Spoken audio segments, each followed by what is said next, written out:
I truly believe the internet is all about improving humanity. It's an opportunity. The only thing that makes me excited is seeing people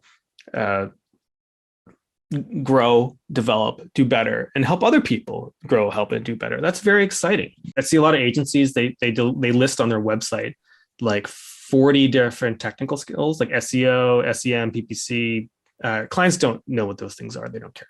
They don't even, like, they can't even compute what you're talking about. What do the clients care about? They need to grow revenue. So it's like, can you get my fund? Can you get my marketing in order? That's what they want to hear. Yep.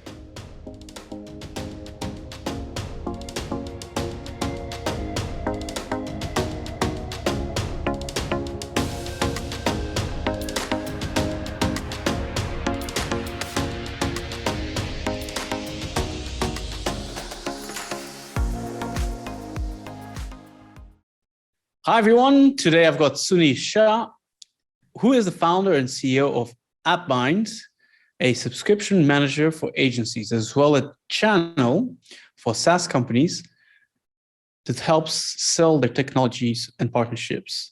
Since 2007, Sunir has actually solved a lot of the SaaS partnership problems at FreshBooks, Olark, and as being the president of Cloud Software Association, which is a SaaS partnership network.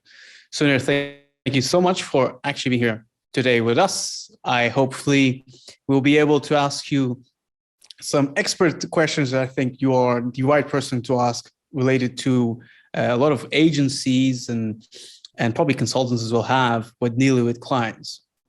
Thanks for having me here, Fabio. And actually, to be honest, I'd rather be there with you in Mauritius than here in Toronto, but Sure. Yeah.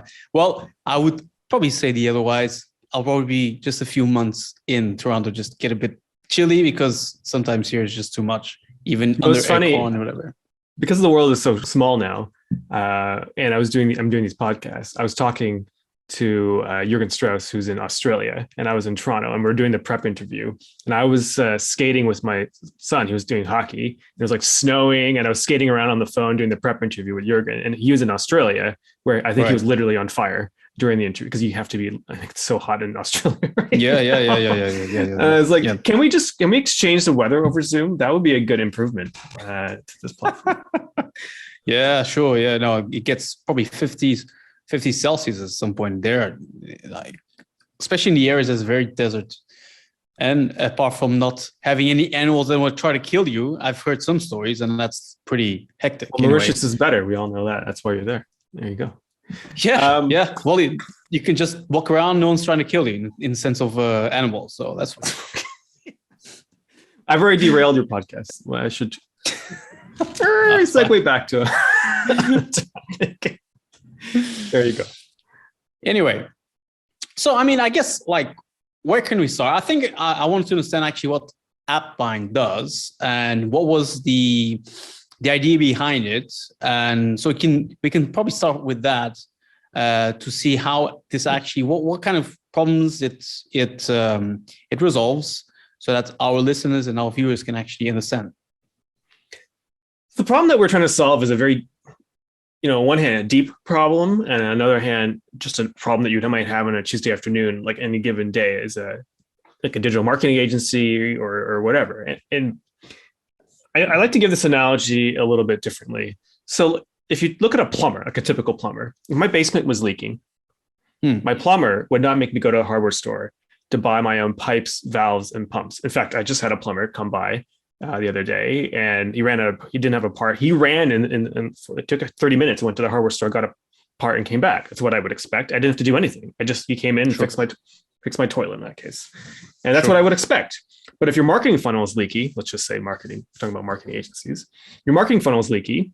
In 2022, a digital marketing agency can't go get the pipes on their own. They have to get the client to go buy their CRM, their advertising, split testing, website, domains, email capture, social media management tools.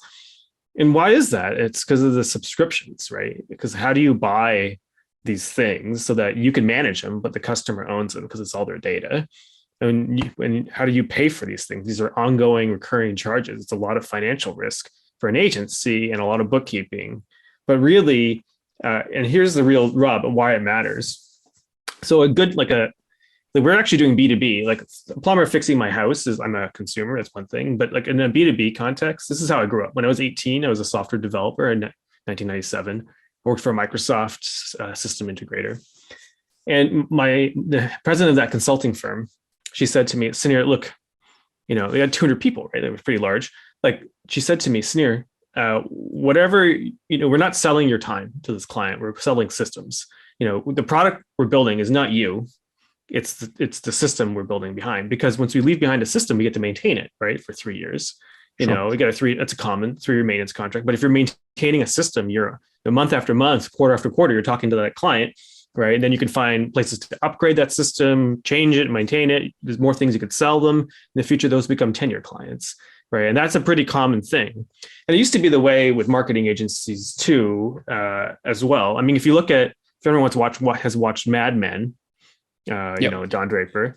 So everyone focuses on the 6th floor of that marketing agency. If you remember this show, it's all about Don Draper, being creative and innovative and selling really great ideas, which is what a lot of our digital marketing agencies have been limited to. They're just selling the creative now.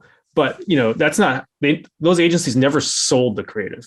Never once. They own the creative. That's how they never sell the creative to the client. What did they sell? Floors 2 to 5. If you remember that show, there's all these little people in these little tiny cubicles running around it, like in the lower floors in that show. Because that's how a media agency works. They sell the media placement and buying. That's the operations. That's a system that they're selling the client. That's where the money is. It's not in the creative, right? And that's actually normal for a marketing agency. But it was before subscriptions. But now what are we doing? Because we can't build systems anymore. We have to get the client involved. What happens is that we all end up on this treadmill of hell, right? Where we're selling our labor for money. It's a very low margin business and very unstable, because you're constantly begging your clients for, what more can I do today? And I actually had this agency I was interviewing. I have my own podcast, Agency Connect. We're all podcasting. And it's always in the after interview. My God, it drives me crazy. Like, why doesn't anyone tell me the real stuff while we're recording? But we're like talking, because of the pandemic, right? We're like talking about life. And then he just like, how difficult things were. And he said to me, Sunir, what do I own? Like, what do you mean? What do I own as an agency owner? It was a shocking question. I don't want to answer that. I mean, you own your agency, you own your staff, your clients, I guess, your blog or whatever. And he's like, no, every month I have to start the business from zero. I was like, okay, that's a pretty extreme statement. That can't be true. It's like, no, like every month I have to go to my existing clients and ask them, what can I do for you, please? What more can I do for you this month? And ask for another project, right? And when he runs out of projects to do for a client, they'll leave him. He has to go find new clients to replace. He's on this treadmill. Right. And then actually you end up in the agency trap, where scaling your agency, like the more revenue you have, the more terrified you are as an agency, which is something I think every agency owner feels, which is crazy, because every other business that has more revenue feels more stable. Yes. But an agency, the more revenue you have, the less stable you are, because that means that every month you have to deliver more clients in order to keep the treadmill going, so your payroll will be met and you don't have to lay anyone off. And if you lay off somebody, that means there's going to be multiple clients who are going to be impacted. It becomes a downward spiral, a vicious cycle towards zero. It's a very difficult position, and this is the scalability trap for agencies. And I was like, that is crazy. But I remember what it was like before subscriptions. People would build systems, not retainers, so to speak, not labor. You have to build something that has margins, but also something that's high value to the client. And that is really the question. Clients just want one thing. They want you to take care of it for them, right? They don't want to get involved in how you take care of it. If I had to start getting involved and buying my own parts, for my basement leaking, for my plumber, I would just learn how to do the plumbing myself eventually. Sure. And I have I can keep talking, but I have another story of like when I got fired by a client that actually threw me down the path to starting AppBind. So, if you don't mind, I'll just keep going. Oh, okay. That's good. This is my favorite story because it's so painful. I still feel pain when I tell the story. Okay. It's so embarrassing. My head of marketing wants me to record this and make this the YouTube video, and maybe I will. Maybe you'll see my video. I can send you the transcript, eh? Yeah, why not? The after. I'm basically exposure therapy by telling this story. So what happened was I was between OLARC and starting AppBind, I started consulting again. I had my third kid. I want to go to consulting. I want more flexible in my life. So I went back to consulting. I was doing analytics consulting this time. Okay. I was subcontracted for this guy who was a fashion retailer. He was making a line of clothes and a bricks and mortar store, and then the e-commerce site simultaneously. I was working with the e-commerce team to do the analytics, conversion rate optimization, all that stuff. So I didn't want to buy anything because it's all very expensive stuff, right? So it was like, VWO and branch and amplitude segment, Talkdesk, whatever. I didn't want to buy any of this on my credit card. It's all their data. It's a lot of expense. So I asked him every Monday, go sign up for this stuff. And of course, he's a fashion, he's making clothes. He's not going to understand my computer science stuff that I need. It's like your plumber asking you to buy flux. Like, what the flux is flux? You're not going to know what to do. So here I am. And I got nothing. I can't deliver because I don't have any tools, right? So 3 days before launch, he's like, "Why is there no phone number in the site, Sunir?" And we had a pretty good rapport because I was like, I had nothing to do. So I was like working on all the project management level stuff, like strategy. I had nothing else to work on. I wanted to show that I was valuable, but I wasn't delivering any of the things that I was supposed to deliver. And he's like very confused, like why I hadn't delivered, even though cognitively he knew he hadn't given me anything. He said, "Well, you haven't bought Talkdesk." So he's like, okay. So in the remaining 72 hours, he gave me 1 hour to go on the video call, like click here, put your email in here, put your password, click here to invite me, click here to invite me. It felt I was treating him like a child, right? He's a go-getter entrepreneur. This is not going well. And finally, he has it out with me. This is where I got the plumber analogy. So it's near my plumber because I'm making a store. My plumber is not making me buy my own parts. I don't know why you're making me do this. It's confusing. Working with you is 10 times harder than not working with you. I expect you to take care of this for me. I'm like, yes. So I went and bought the remaining things to buy my credit card and then canceled it, my cards. I did an all-nighter, delivered, and then he fired me, of course. And so I caught up with him a month later because we had a pretty good rapport. I had this idea for AppBind. I just asked him, entrepreneur to entrepreneur, to give me some feedback. And he said, "Yeah, you wasted my time and confused me and slowed the project down for everyone else."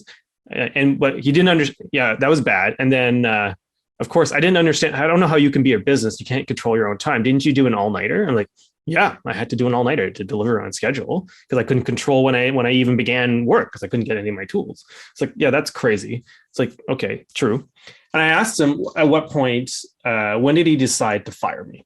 Because my plan was I would do the analytics and I'd do the conversion rate optimization, do the ads. I would keep building with him. He's like, yeah, you're my guy. You were going to be my guy. But it was the first call, Sunir. Jeez. That was such an unexpected response. And I was like, what do you mean the first call? I was like, yeah, I wasn't mad at you on the first call, but reflecting back, because I'm trying to get to what you're answering. You're saying, Sunir. He's like, well, I want to answer the real question you're asking me. It's like, I decided that I could not continue working with you after the first call. It's not because you were bad. I mean, you clearly know what you're talking about, but the problem is you couldn't take care of it for me. And right from the beginning, you start putting things back onto my plate that I expect you to take off my plate. And in fact, the things on my plate got more confusing and more complex because he doesn't understand he doesn't know what A/B split testing is. What the hell is that? Bayesian analysis. Like, he's making clothes. Like, what am I doing? Right. Yeah. And so he's like, yeah, what I realized from the first call is I needed someone who could take care of this for me. So I was going to have to hire someone eventually, but I didn't have time up until launch to deal with that. So I just hoped you would just deal with it. And then when I could hire someone, internally, which I have now done, that was going to be the person. So yeah, it was the first call. I mean, I saw it. He said, "I'm sorry I got mad at you at the end. I was really stressed, but it was really from the first call, I already knew you couldn't deal with it." And what's funny is I had heard that story a lot. I was at FreshBooks because it was all the agencies were our customers and then their client. We're a billing tool from agencies to the client. So, every so often there'll be a dispute or they break up or I catch up with the agencies because we buy them dinner all the time. We used to drive around and fly places, take all our customers for dinner. I'd heard this story that, what was going on because I was always curious why the agencies or the IT consultants who were on licensed software had bigger retainers and longer term clients, and those in the subscription land had less revenue and shorter term clients. Because that was interesting from our point of view. Obviously, we want businesses to be successful on FreshBooks. I was very confused, and it actually turned out that what had happened is agencies had collapsed to just providing what is effectively labor for money, right? And you end up working on, a typical digital marketing agency will just do like the inbound marketing, which means they write the content, or they live inside Facebook Ad Manager, and they just move the ads around internally, but they're not building anything. They're not building systems. But like every marketing thing now involves technology, because we're talking about the internet. So it's a technical platform. Right. So you're not a marketing agency, you're a MarTech agency. And if you don't get the tech under control, the digital under control, as they say, you can't get the agency under control. If you can't get the agency and tech under control, you can't get the client's needs under control. And you effectively have delivered very little, which is why it's very low value. And the client eventually has to go find someone who can take care of it for them. And it's not going to be agencies. Right. And it's crazy because you're completely capable of solving the problem. And so this is what led me to making AppBind. I needed some way to give agencies the power to say, yeah, I'll take care of it for you. Like a plumber. I'll go get the stuff for you. I'll go set it up, but without getting yourself stuck in the middle of the client's subscriptions, all the financial risk and billing. So as a subscription manager, it's a very simple idea, just to tell you how it works. A subscription is an email and credit card, right? So we give you a virtual shared email and a virtual shared credit card that you can sign up in the client's name, forwards emails to you so you can manage it, forwards to the client so they own it. And the credit card, expenses the client automatically. So you're not in the middle of the financial risk. It just charges you. Okay. Very simple. It's very simple to explain it. Hard to build. But yeah, and then, you can transfer the whole stack to the client, at the end. But the point is you create a relationship with the client where you create the permission that you can say, yeah, I'll take care of it for you. And the client can delegate the whole problem to you. And by building, it's funny, by actually not holding the subscription like tightly, but creating the trust where they can just let you continue going with them, right? You can build and operationalize more and more of the clients.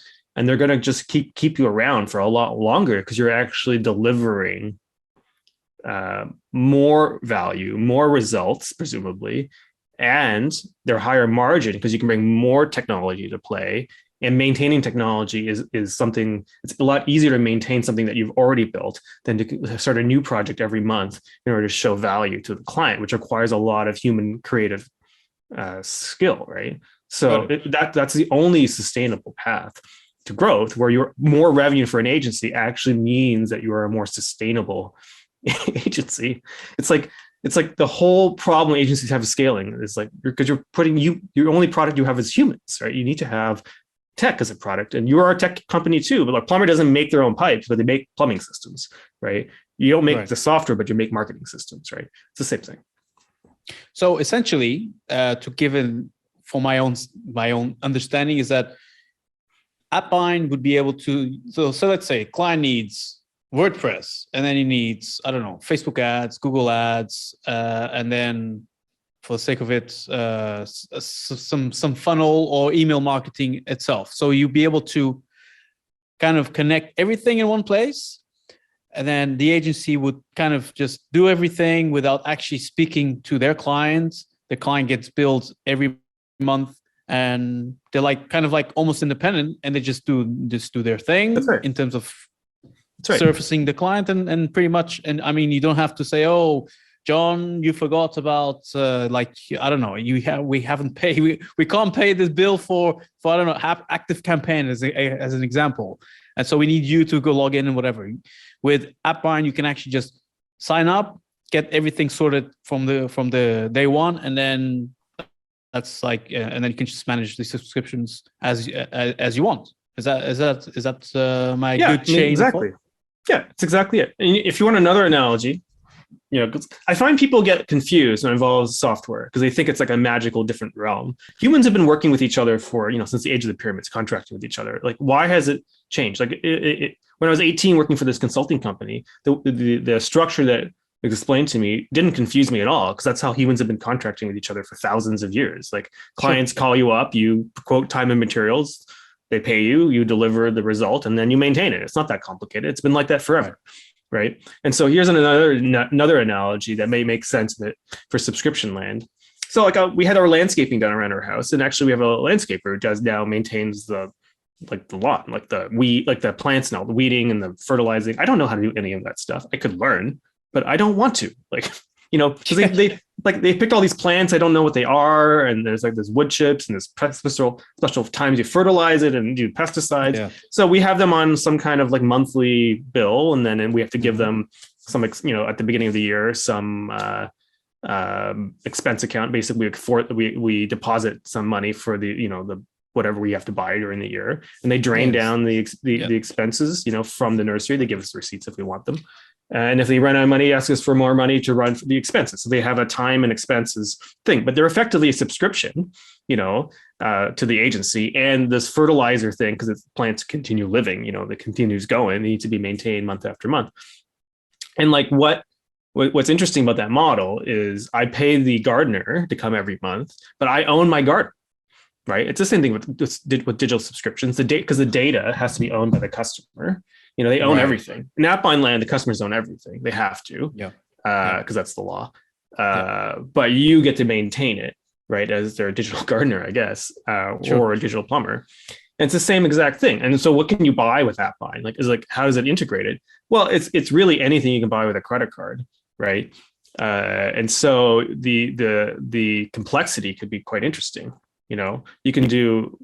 You could start with the website, so you can do WP Engine, and you can get you get all the WordPress plugins you need, right? And then you can start going, okay, well, we need to then do email capture, right? And build a mailing list. So we're going to get Sumo, we're going to get ActiveCampaign. Okay, so you're going to get Sumo, and then you're going to get ActiveCampaign installed, and now you're running that stuff. And now you're like, okay, well, now we have to start. When we're promoting stuff through the newsletter, we got to put it out onto social. So you might get Sprout Social on top of that. So you have Sprout Social and ActiveCampaign, right? Away you go. And then you're like, okay, well, then everything's video now, right? So we're going to want to get StreamYard, maybe for live videos, right? We're going to want to get, Canva for design assets. Oh, Photoshop, keep going. Whatever. Yeah, you might want to get TubeBuddy because you're building a YouTube channel out. And every client is a little bit different depending on their marketing channels. And then you can just get whatever software is appropriate to solve the problem. Does the client deeply care whether you're using TubeBuddy or not? No. Yeah, I get it. TubeBuddy's a Chrome extension too. I actually had this problem. I had a client. I had to get TubeBuddy, and I had to asking the treasurer, of this company to buy me a Chrome extension. I was like, this is the stupidest thing on the planet, And I was like, okay, well, that's where I need AppBind, right? It kind of reminds me of AppBind being kind of a Zapier, because Zapier does a lot of things, which is I don't even know how much Zapier does, and that's what kind of AppBind does in the realm of the subscriptions, and it's really interesting. And I don't know why when you start explaining, I was like, well, that's exactly it. Zapier allows you to integrate.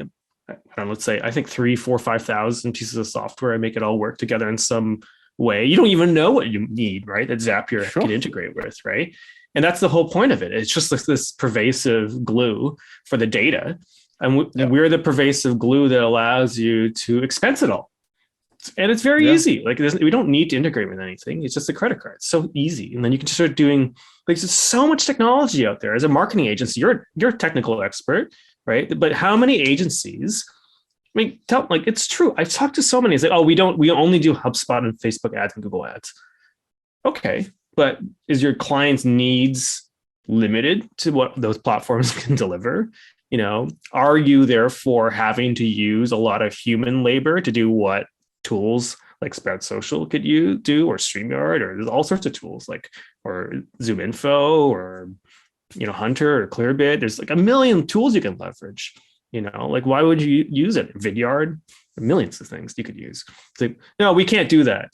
Well, when you start saying no to the client, or you start saying no, I can't do that, and there's value to be had there, what are you saying to the client? It's it's time to start thinking about hiring internally, right? That's what you're saying. Right. Yeah. And then you're going to have to look for another client. Yeah. Interesting. Yeah. So, you can almost connect any kind of app, as long as you have a credit card, you can just simply buy anything. Yeah. It's really simple. It's it sounds so stupidly simple. It's because I failed at FreshBooks. We spent in today's money what is today's money worth? $500,000 whatever's $500,000 in today's money. Oh my God, money keeps changing value. Every time I tell this podcast, the number gets higher because the money gets cheaper. Let's just go a bit back. How a bit of your backstory. Like you started in engineering, right? How did you get like from engineering at 18 years old in Microsoft? Did you say that? Well, Microsoft VAR, like a system integrator. Okay. Yeah, there's a company called Ingenious in Ottawa. Through a series of unfortunate life decisions, that's all I can say. That's how I ended up from computer science to marketing. And then, okay, so then my first bad decision was being born in 1979. That was a huge mistake. I should have been born earlier or later, but either way, 1979 was a bad year to be born to be a computer scientist. So I started coding when I was 4, and I still every day I don't code. It slowly gnaws at me. It's like a poet who doesn't write or a painter doesn't paint. That's how I feel every day. But now I don't. So when I started my undergrad at 18. I told my dad I'm going to be unemployed by the time I graduate. This is 97 I started. So 2002, I was projected to graduate. My dad said, oh, Nortel's at $100-something a share or whatever. And I was like, exactly. The dot-com was like full on at that point. Yeah. And I knew it was a bubble. I was screwed. And so I graduated, 1 year after 9/11. My first speaking gig was actually September 23rd in Washington, 2001 in Washington, D.C., which obviously didn't happen. And it was like devastating. So everything happened, 9/11, and then all the O's. So, open source, offshoring, outsourcing, everything was happening simultaneously to the industry. And I was in Ottawa, which was all telecom. And then, Canadians are a bit surly that, a lot of Nortel ended up in Huawei, stolen. And so a lot of our industry got wrecked. I'm sure I'm going to get in trouble for saying that, but it's like an ongoing issue for sure. And but Nortel was also poorly managed as well. And so there was like a financial problems in that company. Lots of CFOs got fired. And so that was like this tentpole of the auto industry. And so there was nothing left in Ottawa. So I didn't know what to do with myself. So what I did is I went backpacking through Europe. What else are you going to do? After 5 years in the Linux lab, you're kind of like, I heard there's more to life and other kinds of people than Linux hackers. I was a young man. I wanted to go, do other things. And so I went backpacking, through Europe for 3 months in 2002, saw the rest of, the artistic side of things, which really appeals to me. I mean, I don't know if you could tell for those who are not watching, but, I clearly enjoy art. Yeah. That's for my background. Pretty awesome painting, I say. Thank you. And then I came back to Ottawa, and I didn't really feel like coding anymore after 5 years of that. It wasn't valuable to me. What I learned from the .com was coding as much as you want meant nothing, because back then it was still waterfall. So developers were kind of like in this dark pit of despair. Go to the cave and head down, type faster, never talk to customers. And it drove me insane, because at the same time I knew all the extreme programming people, Kent Beck and all the Alistair Coburn and all those people from WordsWiki. Yeah. But if it was today with Facebook and like all this hype from a lot of these very well paid coders, would you take that same decision today, or probably would be different if you didn't experience actually the .com? Well, it's an interesting question. I mean, now I look at how much they get paid. I mean, I always want to be an embedded C++ like systems developer, like building hardware that never crashed. I love that. Like measuring the joules per instruction. I optimized compilers. It was amazing. But it turns out to be totally useless. Not useless, but it wasn't high value. So I was always attracted to like the extreme programmers, like have customer on the team, like get the customer involved in the cycle, which seems like obvious now. It wasn't then. And I was always one pushing to go talk to customers, even as a co-op student. Right. And I could never, I was an arrogant 18, 20-year-old kid. Right. And so, but I was a student. So people humored me a little bit, but because I always had the customer, because I was angling to get to the customer, I would win a lot of arguments in many ways. Sure. Because the customer is going to be right, and everyone else is going to be wrong. It's not that complicated. Even if I didn't have direct access to the customer, talking to marketing and sales and getting more of the customer, like marketing, was always going to be a winning position. And it wasn't that I'm smart. It's just that you can't win if you ignore the customer. So whoever is closer to the customer is going to win the argument, simply, right? Because they're the ones. The customers have the money. It's not that complicated, right? Yeah. And so I was always attracted to that. I think now that the industry has moved on, to saying that you need to have like very intense customer research and design. I think I'd be much happier staying in engineering. Like I always want to be a front end developer, which is weird because I'm terribly visual design, but I enjoy things closer to the customer. Yeah, I think it's so much more different in 2022 than it was in 2002. Like 20 years have moved on. Sure. I think developers are quite close to the customer now, a lot of them, and it's a lot more fun for people who get energy from making people happy.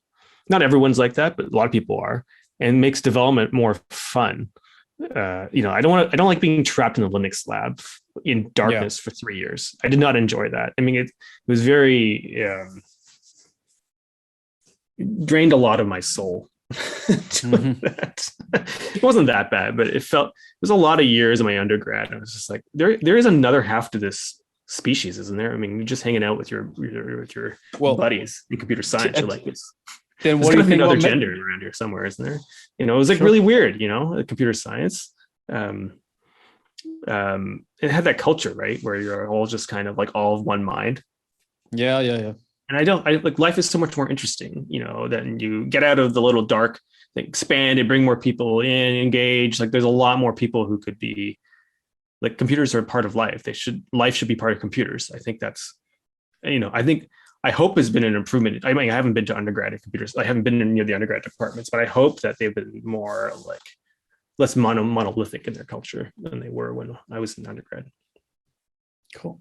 But then, so you went to engineering, and then you came on to FreshBooks, and that's where you started learning about the marketing side of things, or was it actually before? While you were in Ingenious, is that the right? So I have a very limited set of marketing skills, but I actually learned marketing weirdly through a political campaign. So after I came back from Europe, I didn't really want to work in code, so I became the webmaster. That was like my title. Okay. What?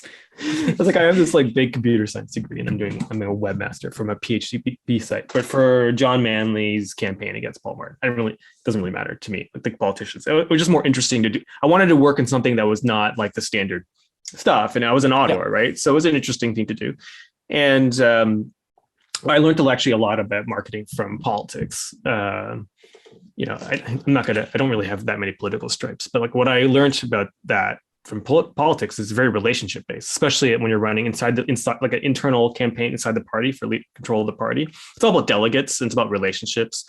We're in Canada, so like a lot of the people who are involved in politics have a personal agenda. Like there's a reason why they're in politics. They want to see something improved. A lot of people don't, honestly. They just like power. And it was interesting seeing that. But those who are have a genuine problem, whether in that case there was same-sex marriage was a big issue at that time. Quebec was obviously an issue always. Climate change, environment, lots of these issues. Like people had reasons to be in politics. So you just reach out and talk to people, and I would learn that, if you see someone and you just listen to them as themselves, and everyone gets to be amazing on their own time. I mean, I was a very aggressively arrogant 18 to 20 year old. I mean, like every teenager, I just came out of school and I'm like, I know everything like any kid.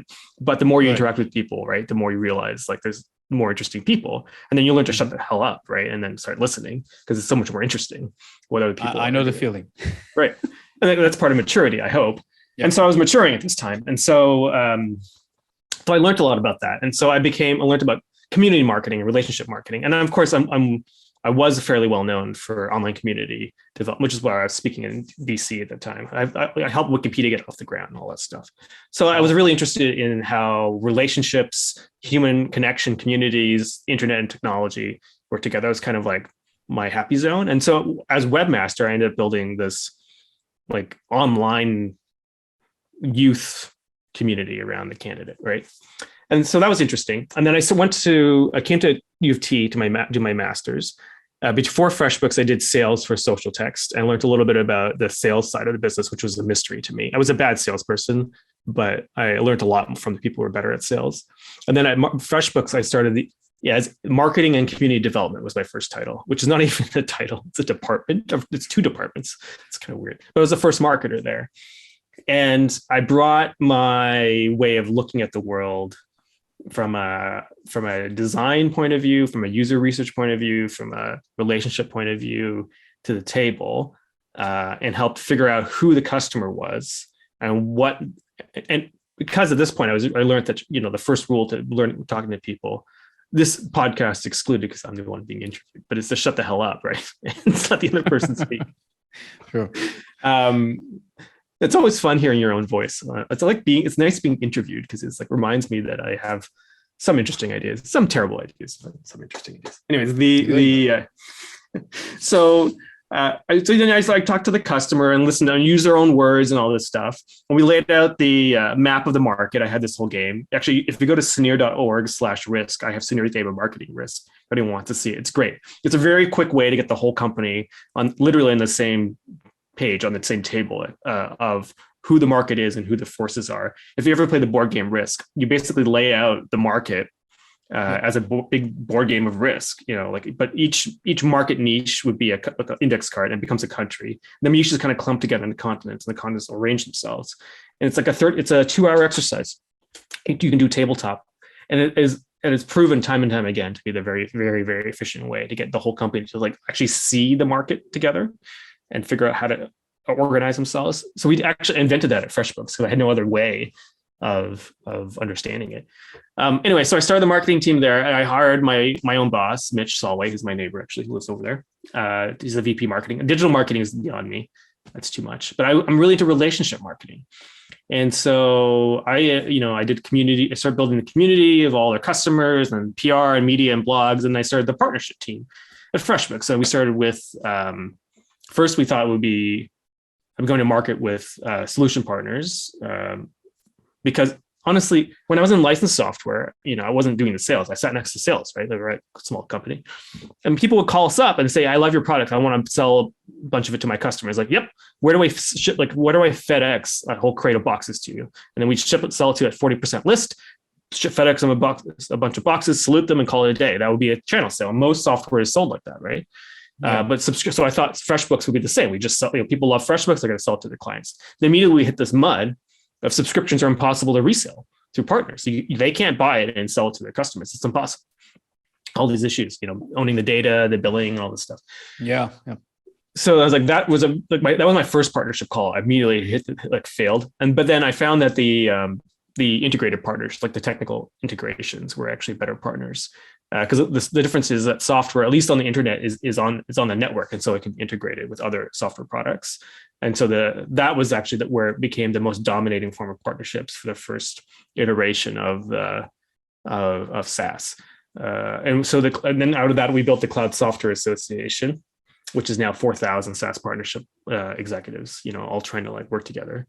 But we never to this day, people just cannot get the channel working. That's what we call the channel, meaning solution partners. That has been a very difficult problem for SaaS. And we spent $500,000, I was saying, trying to build a portal at FreshBooks. I had like a third of the engineering team under my control at one point. Even I said to Mike, this is like the CEO of FreshBooks, this is crazy. You have to kill this thing. It was painful to kill it. It was painful, but it was such a waste of money because we were diverting engineering away from the core product and the core customer for this partner channel thing, and we have to, everything we build, we'd have to maintain. And then we have to rip apart all of billing, which all of support, finance, and sales would hate. Honestly, you cannot win as a partnership team against support. Support will beat you because they should. I mean, they're a way more important team than partnerships. Sure. Partnerships can deliver major revenue, but if you create problems for the support team, the company can't function. And they were right. I'm not going to do it. I mean, I always have this global view. Like, what if I was the owner? What if I was doing the right thing for the company in general? What's the right thing to do? It didn't make any sense to divert all these resources. But this made me think, is there a better way to do this? And then I realized the problem was no SaaS company can solve the problem for the partner because the partner is a separate business, right? You could figure your job as a if you're making pipes or a pump, up to a plumber, your job is to package that up so that it could be sold to the partner, who then has their own business and figures out how to bring that into the solutions, whether they're just doing it time and materials way, or they're maintaining a system, or they're building a whole new product and they're selling that product, or whatever the hell they're doing, whatever they want to do. That's their problem. But you need to find a way to package your stuff up and just sell. And that's all you have to do. And then you have to support your partner in how they want to sell to them. And it's like, how do you separate concerns? And I realized with subscriptions, what the partners really needed was a vendor management tool, actually. And that's where, we call it subscription manager, but it's really for the partners, the agencies, to manage the software vendors, which they never had a tool like that really before, at least in marketing agencies. And once you do that, because they're closer to the customer, suddenly transformations occur, which is what we're seeing on AppBind. Like things are like business models change. Like there's margins to be made now. Clients are happier. It's more sustainable. There's more things you could do. It's amazing. Sure. And I just could not solve that problem sitting inside the software company, the SaaS vendor, because they can only solve their problem. They can't solve your problem. And that's kind of what led me here. I spent, even at Olark, I spent a few years being CMO there, and all the e-commerce agencies, the same thing. Like they liked what we were doing, but they couldn't figure out how to make the sale because, what are they supposed to do? Like they don't even know how to make it happen. And because they're selling labor, agencies are selling labor, right? They're not selling the tech they're not building systems. They're just selling like them working, like hamsters in a wheel. That's what it is. It's hamsters in a wheel. Yeah. They didn't know how to incorporate a technical solution into their story to the client, which it took me a long time to understand that, to be honest, because I grew up as a system starting in a system integrator. We would sell the system and not the labor. And here they're only selling labor and not the system, which is wrong. I mean, and I would preach I was very preachy. I'm still preachy, but like it's wrong because there's no way to scale. Like you're basically trapped because every time you sell something, you've created a liability for you, not an opportunity. You cannot grow selling labor. Labor is the most difficult resource, right, to sell. You need to find a product, and it scares me because I've seen what it happens to agencies. I mean, look during the pandemic, how many agencies like bid it in the first year, right? Yeah. It's terrifying. Yeah, it is terrifying. Yeah. So I mean, I really want to. I mean, it matters to me, not because of the commercials, not because of all the stuff, but these are all small businesses who help small businesses, and that's human life. I mean, you can see my career objective on Sunir.org, but it's to make the internet a more glorious place. I truly believe the internet is all about improving humanity. It's an opportunity. I mean, maybe it hasn't been going well for a little while. Maybe I should have worked harder. It's all my fault. You just blame me. It's all my fault. But like the only thing that makes me excited is seeing people grow, develop, do better, and help other people grow, help, and do better. That's very exciting. And it does bother me that agencies have been reduced because they have no opportunity to being back on that treadmill, the hamster wheel. It's scary to me because I know what happens. It's terrifying, and I want to help that. Yeah. And then when you were back in we're kind of like shuffling around. Yeah. And but it's fine. It's because it's getting very interesting. Like when you were back in agency, as the agency owner, how did you kind of like in your area or in your, let's say, sector or industry, how did you actually attract clients as an agency owner? And also if you can give that now, given that you actually went through the process of building tech or SaaS company that provides to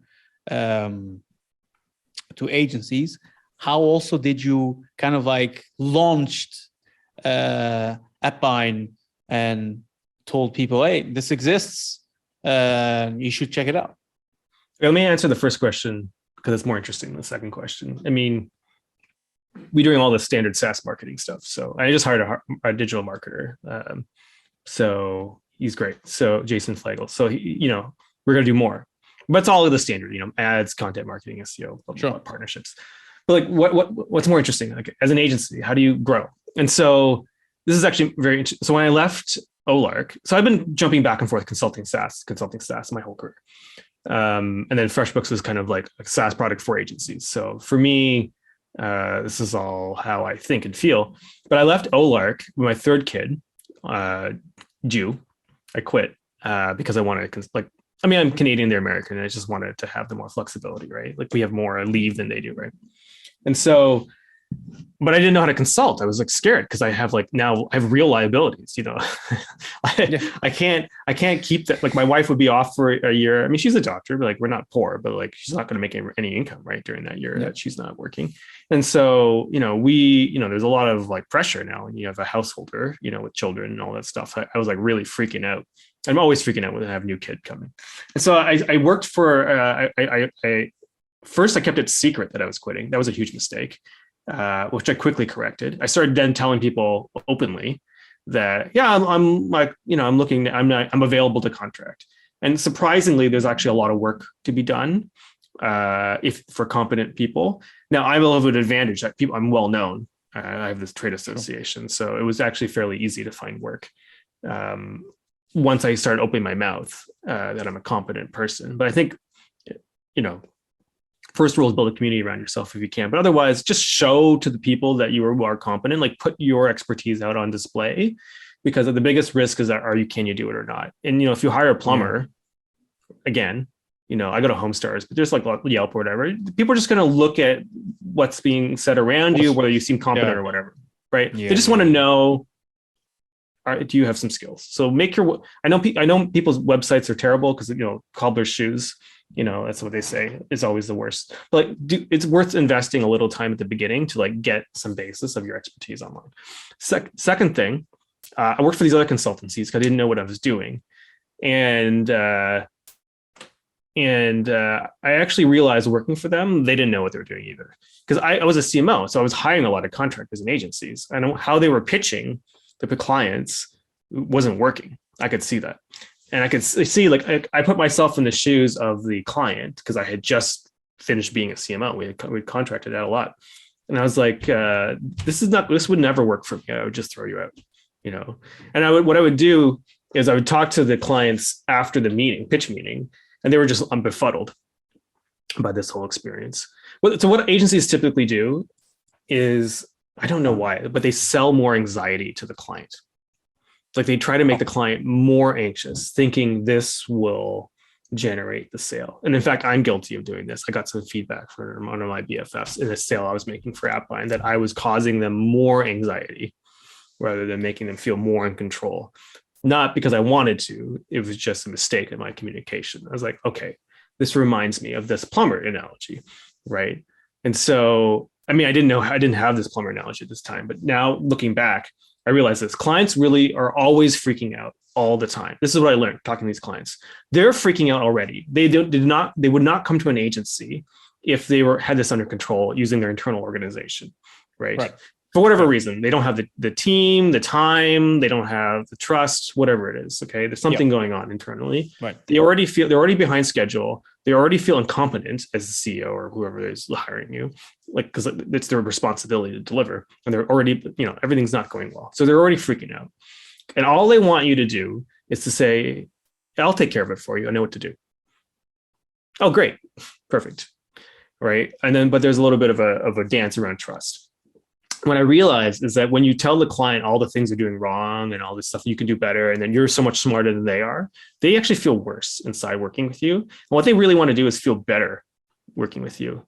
And so what I found as I would save these deals, I would go in and I would pitch the way I wanted to be pitched as a client. I would tell them, like, listen, this seems like very high anxiety. What you really want is something where we can take a bite out of this thing and start bringing this thing under control. That's all they want us to do. Like, they feel out of control. They want us to be under control. And I would sell them a simple, under $5,000 getting to know you project to take one solid deliverable out of the thing to start moving you towards. And then we get to know each other, coffee date kind of project. I sold every one of those. It was no problem, especially since I told them, like, straight up, like, you want us to bring it under control. You're anxious. And I actually started telling this to the client. It worked more. The more I got into it, the more I leaned into it. It's like, listen, I took, after the meeting and we met all the staff, I took the CEO, it was always a CEO or CMO. like the CX person. I took them out to a side meeting. I said, listen, you're just basically, I told them, like, here's the thing. You're freaking out. Everyone's freaking out. All clients are freaking out. But I know, I mean, the only thing that matters at the end of this project is it doesn't matter what I deliver. It matters that you are back in control and feel like you're back in control of your company, Right. and that's all clients want. They want to be calm and control. That's all they want from agencies. It doesn't matter whether you're a digital marketing agency or a plumber trying to fill the leak, or an auto mechanic fixing your car, or a nail salon on the bride's wedding day. They all want one emotional result. It's calm and control. And that's actually so I packaged myself around that. I think a lot of agencies try to sell $50,000 projects, try to sell something shorter. I mean, they don't know you, right? So do something that you can give them a defined deliverable that's high value, that's very low cost. They trust you, and tell them, like, really, the whole point of this is that we want to get back in control. Now, they can't admit that to their own staff, right? Because they're supposed to be in charge, and they can't admit it to the investors or their customers, but you're basically their therapist, right? So if you present yourself as a trustworthy person, right, who understands how they feel and why they came to you, they will buy. I have never had a problem with that, positioning it that way. I'm not condescending. I'm like, listen, I'm here to support you, and the things are just obviously, like, this is like a lot going on. Like, it's overwhelming, and my job is to bring this under control. And then you can show them how you bring it under control. What I found is I built over time a package of services. I'd always sell them like a $3,000 opener. This marketing risk game, actually. It was $2-3 project. It was a half day work, and then I write something up. It's no big deal. It's easy. It was very high profit, because it's not that much time. But it was a very low cost for there. We get to know each other, and I deliver a very high value deliverable. But because of the structure of marketing risk, I get to know everybody in the company and actually determine, because I talk to everybody, while I was doing it, what's going wrong really at the company. All right, and then I can present options and structures to resolve them, and that would always result in about $25,000 worth of work, because I could structure it. And it was always the analytics. I was always coming in for partnerships or marketing, but it was almost always they had no idea who their customer was. I would deliver the same analytics projects, same customer research, same product analytics, same stuff over and over and over again. And it was very high value, and I knew how to do it consistently. I knew how to manage my time around it. So that's what I would say. Like, I think a lot of agencies try to sell like a big project, but remember, it's not about the project. It's about proving to them that you'll bring it under control, and try to go something small, bring something small under control for the client, and then they'll let you do the bigger thing. That's actually it. It doesn't really matter at all whether you're a web developer or an advertising agency or inbound marketer. You need to bring the risk under control. It doesn't matter what you're doing. And that's what you need to focus on in your pitch. Right. Interesting. I mean, were they using like stuff like FOMO, kind of these things? If you don't do it now, you're going to have the problem forever and ever. I mean, was it kind of a scarcity kind of thing? There's a bunch of like strategies. It was like, one is there was like a flood of, here's a bunch of things, like constantly going, like slide after slide after slide after slide. Like, there were so many problems, and it wasn't like clearly defined, and then just move to the next one before the client could understand what was going on. The client ends up feeling more chaos, and there's more chaos. But then the closing argument is like, we know how to solve all these problems. We have all the people. And then they would kind of convert, like they would create chaos and then show that we have people who solve all this standard processes. We can get going, blah, blah, blah. And the client, in a befuddled state, would say yes. Not all the clients, though. It wasn't a successful pitch 100% of the time, but those who would sign on, were the most befuddled. But then what I found is doing the work is that they were the most anxious, crazy clients, like, because they were easily susceptible to anxiety, right, and neurotic decision making, and therefore they were difficult clients to manage, and therefore you couldn't be successful. But then the way to keep getting money from them, so it feels like fracking. That's what it means. You're just injecting something into the ground and breaking it in order to get something out of it. And so that's what we're doing. And then they're trying to like destabilize the internal company, right? So you can pick up more and more work. Right. Eventually, the client cottons on that the problem is not them, it's you, right? And then they fire you. And it's like a big but the problem is like you're on this treadmill. So you have all this payroll lined up against this client, right? And then suddenly it goes to zero because they don't just fire you like in like stages. They realize you're the problem and then you're like fired. Like all of it goes away because it's a dramatic moment. All of it's gone. And then suddenly now you have to find another $100,000-$200,000 clients, like, and it's like, it's so stressful. Like if you're stressed out and you're stressing the client out, you're going to get even more stressed. It becomes a stress loop and you can't live that way. It's like, what's the point of even being an agency? Go work for a stable company. That's the point. Yeah. Then the other way of doing it is to go, I know everybody. I know everything. I have all the greatest team. I have people you can't even get. Like, look how amazing I am. Razzle dazzle, P.T. Barnum style. Right. And clients like, oh, okay, you're a shiny object. But what do you get? Like, what kind of clients do you get? You get clients who are dreamers, who don't have a like solid outcome. And then your projects end up being weird, like wild bets. Things that don't matter, like, oh, it's shiny, let's try to do the shiny thing. People who are attracted by shiny stuff, but that's hard to be sustainable too, because if they're not critical to the company, then it can't be long term. A better like, again, plumbing analogy. If you have the best client, actually HVAC is an even better example, but whatever, I'm going to stick with plumbing. If you're building a bread factory, right, and you have to like lay the pipes for the bread factory, you're going to have an industrial plumber. Industrial plumbers stick around for 10 years because they built the plumbing system, maintain it, upgrade it, whatever. That is a good client because they have an ongoing need. They make bread every day, right? Yep. It's a straightforward process thing you're selling. If you're selling wild, crazy things, you're going to have a wild, crazy client portfolio, right? And that is exactly, those are problems. Look, if you're selling chaos, you're going to be chaotic, right? You need to bring things calm and under control. That is really what agencies are for, calm and control. If you're not calm and control as an agency owner, you might go, how do I do this? Well, I mean, life is about growth. I mean, like I was an arrogant 18-year-old and I hopefully am now a less arrogant 42-year-old. I mean, we all change over time, but like you can do it too. Like you have to be calm and control for your staff. You got to be calm and control for yourself. And there's lots of processes for that. I mean, that's a different podcast, a different day.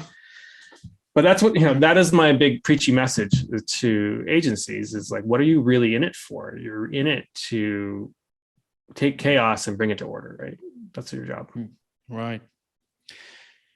So, how do you see like this evolution with especially like the online business world, especially with metaverse and agencies? What is actually the thing that you probably see agencies doing probably differently with all this metaverse and Zuckerberg wanting to create this whole universe? And I got it. I mean, that's the shiny object thing. So I've talked to a lot of AR, like agencies put AR VR on their homepage. Like, oh, you do AR VR? I was like, no, not really.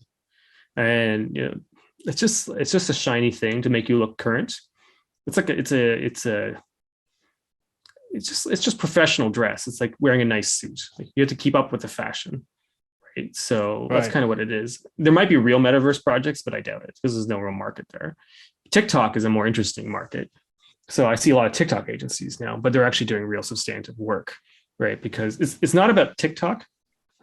It's about the result. Actually, this is one last thing is I see a lot of agencies, they list on their website like 40 different technical skills like SEO, SEM, PPC. Clients don't know what those things are. They don't care. They don't even, like, they can't even compute what you're talking about. What do the clients care about? They need to grow revenue. So it's like, can you get my fund? Can you get my marketing in order? That's what they want to hear. Right. Cool. Right. So, and those are better clients. If you're just providing technical skills, like, and you're listing them, you're going to be, there's a form of agency model where you're just an outsourced labor. So you have a director of marketing, a VP marketing at the client. They don't have enough staff. They're just going to like farm out work to you, or you have a white label agency. You're just selling labor, which is what you're saying. It's like a plumber, again, presenting themselves as a welder, right? That's only interesting to other plumbers. So only other plumbers can hire you, or general contractors, someone who's closer to the client and managing it all. So what would you rather be? Yeah, I think after after this podcast, Bob the plumber will be very famous. That's right. Anyway, last one. I think it's more of a more philosophical, perhaps, question which would be, if you were starting now your career whether as engineer, whether as a plumber, whether as whoever would you be? What would be an advice that would give yourself? It's an interesting question. I just talked about this with my wife last night about what I would want for our kids who are younger still. But I benefited strongly from not working. I went to university from high school, right? From like I graduated and went to high school. But in the middle, I started working at this consulting firm in the summer of that year. Like the 2 days after graduation, I went and started working. And I wasn't making a lot of money, but I learned a lot in that first. It helped ground my entire university experience. My wife too, she did half a year working in Switzerland between university and high school. And I think if you're starting your career, like before you start school, go have a real life experience where you actually work and contribute to something meaningful. You'll learn a lot more about what your future career might look like, and also who you are and what is exciting to you. And it'll help make the rest of your development grounded in something that you can go, okay, I know how this fits in to how I'm going to use it. Otherwise, it becomes abstract. Like, when am I ever going to use group theory? In Sure. Yeah. Okay. Sure. Like, yeah. I mean, now if you would understand it, it applies to crypto. If you're into crypto, like, okay, that's why we learn group theory in computer science, is it's all elliptical curve cryptography. But like, you wouldn't know the value of crypto, like as a theory in like a first year or second year undergrad, but now if you're like, I mean, I don't like crypto coins personally, but if you do, I mean, it's not my thing, but if it's your thing, right, you enjoy it, then you can go to all those classes will be the most exciting classes you're doing, right? So it's valuable to go have a real life experience. Sure, absolutely. Sunir, it was, I think, a really fun conversation. Appreciate your time. Do you want to add something? Where can users, listeners, viewers see you? Check out AppBind. Yeah, AppBind. Come talk to us if you are a marketing agency looking to get off the treadmill, or if you're a SaaS company trying to actually work with your marketing agencies in a way that makes sense for them rather than for you, selling risk to them. You want to sell opportunities to them. AppBind.com, APP, as in banana, IND.com. Or my email is sunir@appbind.com, SUN as in November, IR@appbind.com. And LinkedIn is also a great place to reach out to me, Sunir Shah, LinkedIn. Awesome. Well, thanks again for your time, Sunir. Have a wonderful day and week, and I'm sure we'll speak soon. Thank you. All right. Cheers, man.